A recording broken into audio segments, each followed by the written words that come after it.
Good morning, everyone. Let's start reading chapter number 3. The name of the story is Safe Again, and the writer of the story is Alan Brown. This story is written by Alan Brown, and the story is about a bird whose name is Windhover, and Windhover is telling its own story that what happened with her. So let's start reading. A windhover is a small hunting bird, also called a kestrel. Most of the time the bird just hovers, stays in the air and flaps its wings without moving forward. ये कहानी एक wind hover bird की है जो एक hunting bird है जिसे Kestrel भी कहा जाता है. The bird just hovers. Hovers means stays in the air and flap its wings without moving forward. ये बर्ड क्या करती है, अपने विंग्स को फ्लैप करती हैं एयर में बहुत देर तक, बट इधर उधर मूव नहीं करती हैं. ये इनकी स्पेशलिटी होती है. Here a windhover tells its story. यहाँ विंड होवर अपनी स्टोरी कह रही है that what happened with her. When I open my eyes, the sky is the first thing I see and the wind is the first thing I feel. I hear chipping from the egg close to my own broken shell, a pointed beak brushed through. There is more chipping and I see a tiny pale head. A chick struggles out of its shell and then another. They are my brother and sister.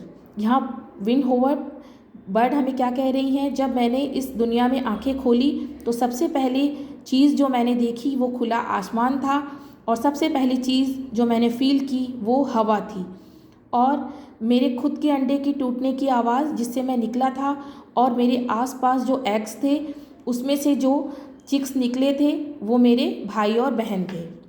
Our mother and father bring us mice as fast as they can catch them. We eat them and grow fast but I grow the fastest.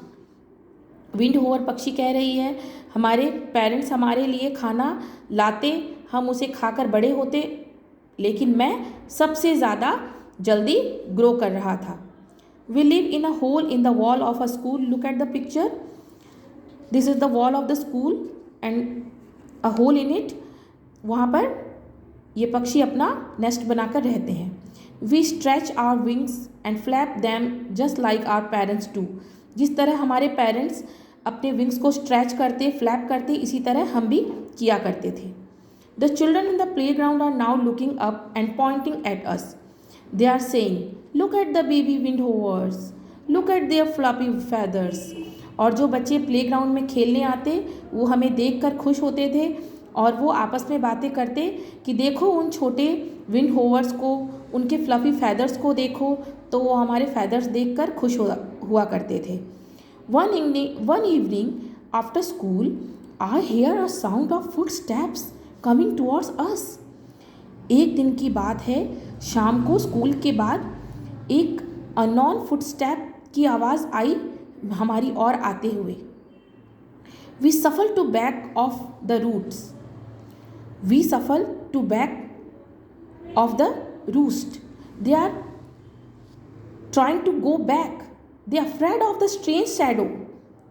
We see a dark shape over us and we screech, "Kee, kee." This is not our mother or father.